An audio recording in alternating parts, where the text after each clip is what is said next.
고체에서부터 점점점 총농이 녹아갑니다. 이렇게, 이렇게, 이렇게. 그쵸? 그래서 결국 쭉 다 사라져버리게 된다라는 겁니다. 헉, 그렇구나. 가만. 그럼 열이 이렇게 쭉 은박 접시를 따라서 이동해 갔다는 거야? 그렇죠. 열은요, 이렇게 물체를 따라, 고체인 물체를 따라서 이동했습니다. 계속 봐요. 실험 결과. 가열하는 부분에 가까운 곳부터 먼 곳으로 촛농이 차례차례 녹아요. 그래요. 열은 말이죠. 가열된 곳부터 사방으로 전달된다. 가열된 곳부터 사방으로 전달된다라는 걸 알 수 있게 됐습니다. 그렇구나. 네, 그러고요. 계속 볼게요.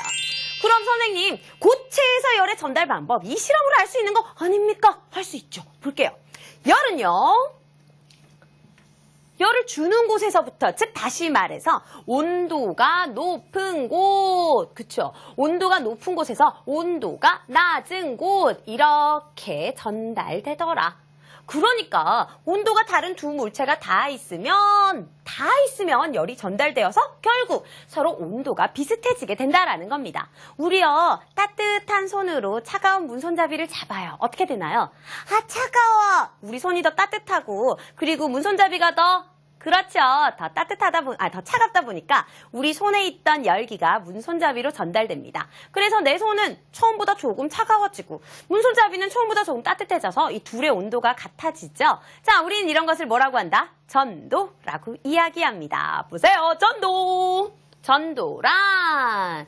자, 고체에서 열의 이동 방법입니다.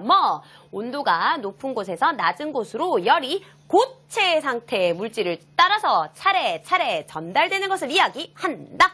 그렇구나. 꼭 기억해두세요. 고체에서는 전도가 일어난다는 거. 계속 봐요. 그럼 선생님, 이거 한번 해봐요. 이거 뭐냐? 시간이 지나면서 고체에서 열이 전도되는 모습을 붉은색으로 나타낸 모형이 되겠습니다. 자, 여기서 불을 지피니까요. 어떻게 되더라? 이 부분을 보세요. 점점 색깔이 달라지는 거 보이죠? 색깔로 나타낸 겁니다. 열이 전도되는 모습이 이렇게 붉은색으로 나타난다라는 거죠. 이거 보니까 열, 냄비 바닥에서 손잡이 쪽으로 전달된다. 이렇게 전도가 일어난다. 정리할 수 있겠네요. 고체에서 열의 이동 알았죠? 자, 다시 선생님이랑 가서 정리해 볼게요.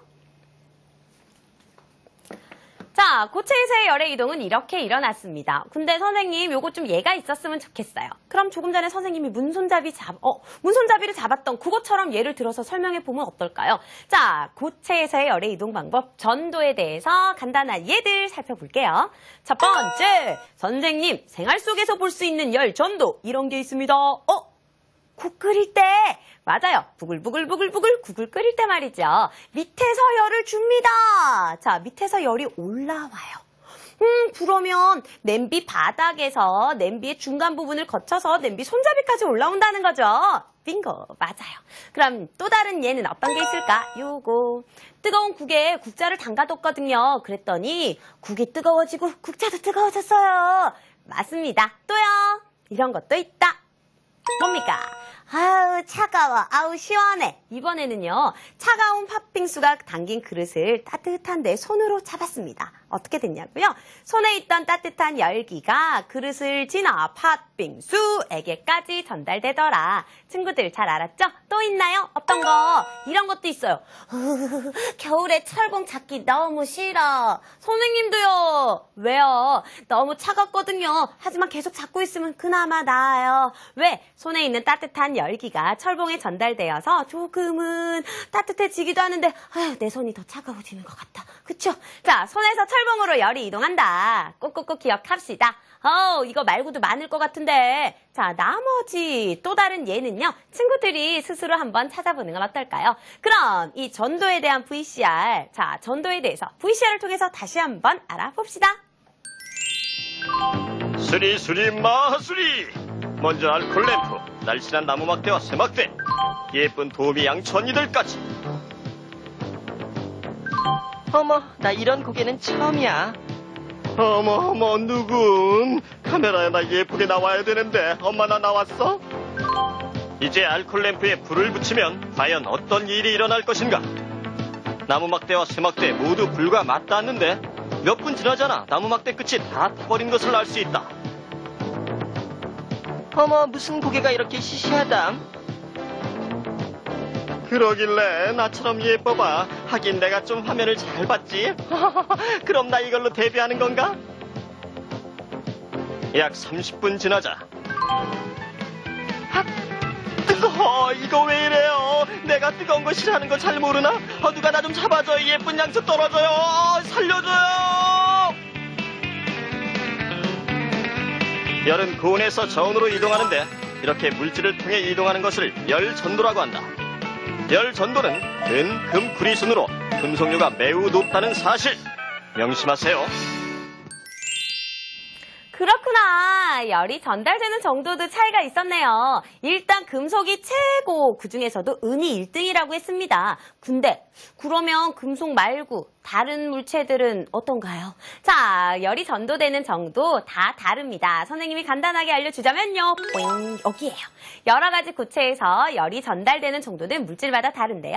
자, 어떻게? 금속이 일단 1등, 그리고 유리가 두 번째, 가장 잘 전달되지 않는 건 플라스틱이나 비닐 같은 것들이 되겠습니다. 그래서 우리 냄비를 만들 때요. 손잡이 부분은 플라스틱으로 만들고 냄비는 금속으로 만들잖아요. 금속이라는 이 물질, 열을 잘 전달하니까 부글부글 끓이기 좋을 거고요. 손잡이는 뜨거우면 안 돼. 그래서 열이 잘 전도되지 않는, 그쵸? 전도가 늦게 되는, 자, 전도가 잘 일어나지 않는 플라스틱을 이용한다라는 겁니다.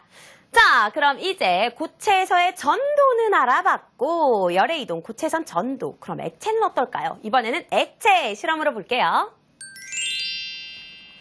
자, 친구들, 액체하면 가장 먼저 떠오르는 건 역시 물이죠. 그래서 이번에는 물을 이용했습니다. 자, 물에서의 열의 전달인데요. 실험 방법은 간단합니다. 시험관에 일단 물을 3분의 2 정도 넣어주세요. 근데, 아니, 이거 물에서 열이 전달되는 걸 눈으로 확인할 방법이 없네. 안 보이잖아요. 그쵸? 그래서 선생님이 좋은 생각을 해냈습니다. 톱밥을 이용하자는 거죠. 물의 움직임에 따라서 함께 움직일 수 있는 톱밥을 이용한다면 이거 잘 나타낼 수 있지 않을까요? 가볍고 너무 좋아. 자, 그래서 톱밥을 조금 넣었습니다.